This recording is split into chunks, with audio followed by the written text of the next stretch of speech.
fly. Cody caught him. Oh, wait.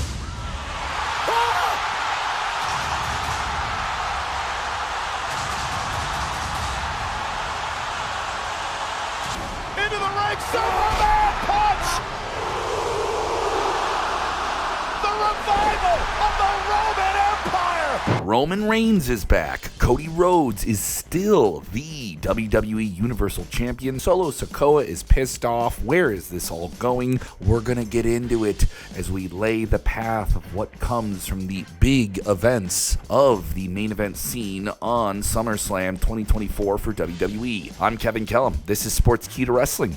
Let us know what you think in the comments below. Earlier this week, it was reported by the WrestleVote scooping Twitter handle that the term original tribal chief was going to be used for this chapter of Roman Reigns' story. This is the first time he's come back to WWE since losing his long reigning world title, and Cody Rhodes is now the top dog in WWE. Now, Solo Sikoa claims that he's the top dog in the Bloodline faction in Roman's absence and recently called him weak, and all of those little digs he's been doing at Roman along the way, claiming that he's going to be the new tribal chief, of course prompted Roman to return at the end of a very chaotic main event that already saw the new Samoan warriors underneath Solo's orders, like Tama Tonga, Tonga Loa, and Jacob Fatu, who's hopefully not injured, all get involved in the match, with some help on Cody's side for Randy Orton and Kevin Owens, who also got involved, only for Roman Reigns to come out at the end and finally force the final pinfall after Cody hit a crossroads following Roman Reigns hitting a big spear.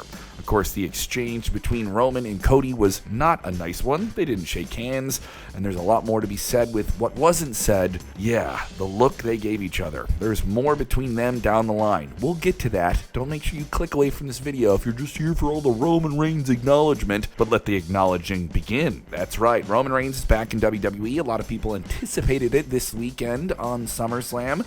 I, for one, thought it didn't need to happen now, but it happened, and it's still pretty cool, and that pop was amazing. Now, Roman is back, and what does that mean for everyone else? That's the most important thing.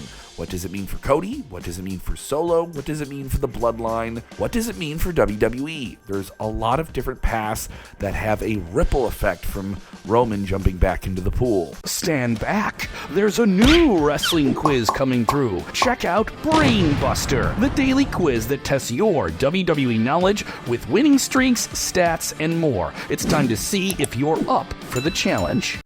The blonde-haired, very bitter at the moment Solo Sikoa now has to deal with Roman Reigns, and clearly saying that he's the new tribal chief, Roman's never coming back, and Roman was weak.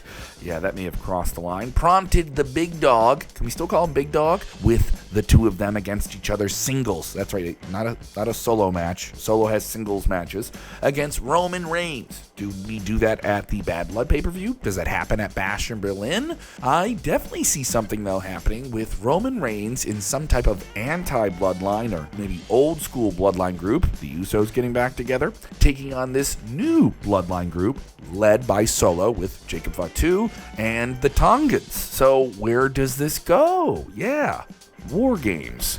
That's where I really see this thing peaking into a different level with two different sides of a faction-driven issue, and eventually, finally, The Rock will come back and try and govern over this entire interfamily drama. And what role will he play? I don't exactly know, but I smell that he's cooking up something in this. So the shockwaves from that involve multiple wrestlers there. That isn't just Roman going after Solo, that's him going against this entire new bloodline. A lot of supporting players get weaved into that. So how does this affect WWE overall? Well, if Roman Reigns is going to play at the same pace that he's been playing at the past few years as a featured performer that you don't see all the time, the problem gets a little bit more complicated. It's easy to be a part-time show up when you want to be there type performer when you're a villain, when you're a Darth Vader villain, even a cool villain that some people still like to cheer for and throw the ones up for, right? Yeah, Roman is that, but Roman now has to be a hero or maybe an eluding show up now and then type of babyface, a la The Undertaker at some point, right? Can Roman Reigns go into that type of role where we don't see him all the time, but when we do,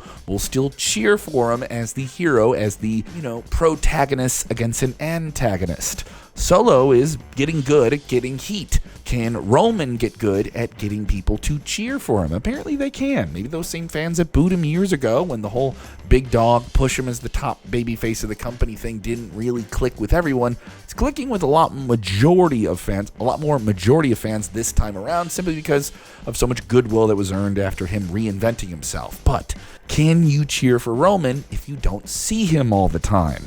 Can he be a legitimate badass when he's simply just not badassing all the time? That's a challenge.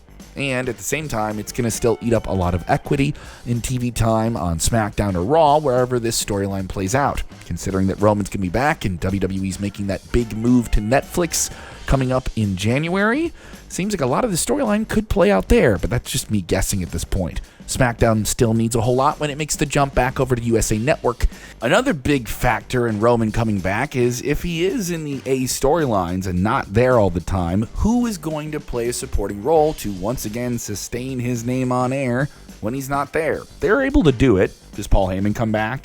Do the Usos come back and basically represent him again when he's not there? It's just a real challenge. But another person who is clearly directly affected by Roman Reigns making a return is the WWE Universal Champion Cody Rhodes, the fighting champion that Roman was not. Cody has to play a completely different role as a champion. He has to truly be Captain America, go out there and fight the good fight, be there all the time, make all the shows, make all the towns, do all the appearances, be a present top face of the company. But now with Roman back, is that status challenged in some way? It's a legitimate question you have to ask. Cody, in the post-show press conference for WWE, said he is not flinching by anyone challenging his status as the top man in WWE. And I wouldn't flinch either. Cody still got a huge, massive reaction in Ohio, and people are still squarely behind him if they're in the Cody Crybaby camp. Now, for all the Roman haters out there, maybe you're saying, hey, he just comes back, he's part-time, I don't like it. Or if you're pro-Roman, you're like, get Cody out of there, I want Roman having the belt again. Here's the problem. You can't put the belt back on Roman right away. You had the belt on him for years. It played its course. They finished that story. They need a fresh one. Have Roman focus on Solo Sikoa and the Bloodline, and maybe we find our way back to this thing before WrestleMania 41 in Las Vegas. Just saying, let this thing play out. Obviously, after last year's WrestleMania, with so much changing on the road to that WrestleMania in Philadelphia, so much can change before next year's WrestleMania. What do you think? Let us know in the comments below. This is Sportskeeda Wrestling.